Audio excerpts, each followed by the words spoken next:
Equity Theory, Chapter 9, Motivation.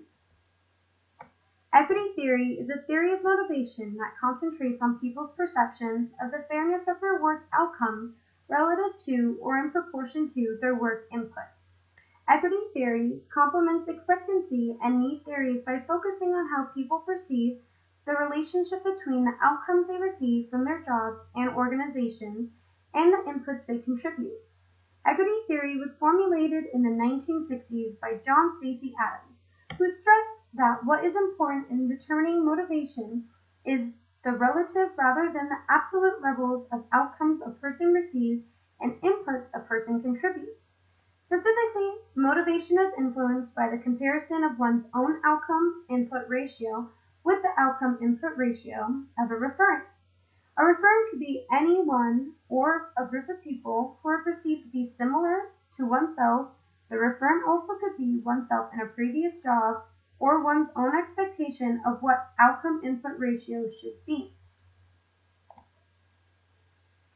Inputs refer to anything of value a person believes they bring to the table, such as work experience, education, leadership abilities, motivation, and many more. Outcomes refer to the compensation or rewards an individual feels they are receiving from their job. Examples of outcomes can be pay, promotion, benefits, job security, or feelings of achievement. Equity exists when a person perceives his or her own outcome-input ratio to be equal to a referent's outcome-input ratio.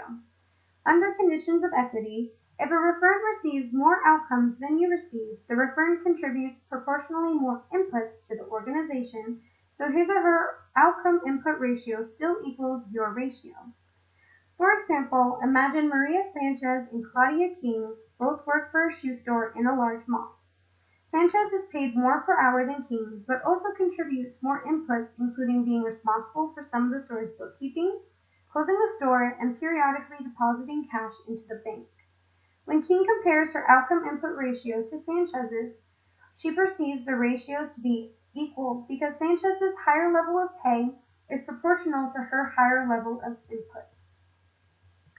When equity exists, people are motivated to continue contributing their current levels of inputs to their organizations to receive their current levels of outcomes.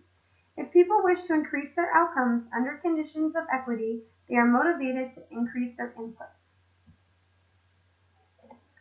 Inequity or lack of fairness exists when a person's outcome-input ratio is not perceived to be equal to a referent. Inequity creates pressure or tension inside people and motivates them to restore equity by bringing the two ratios back into balance.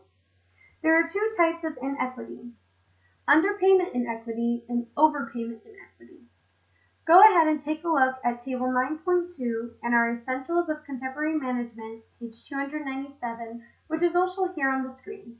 It'll show you the difference between the conditions, persons, the referent, and it also gives you an example to help you understand a little more.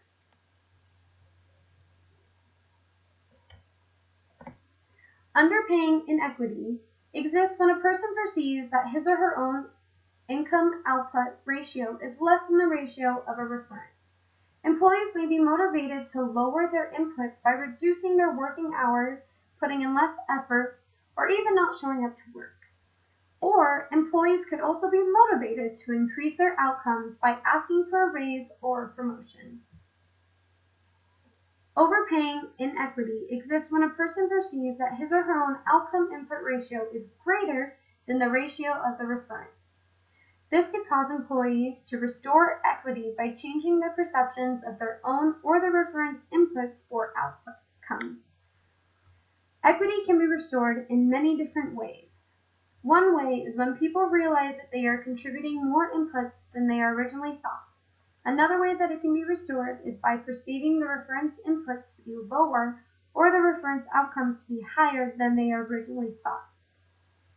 Choosing a more appropriate referent may bring the ratios back into balance.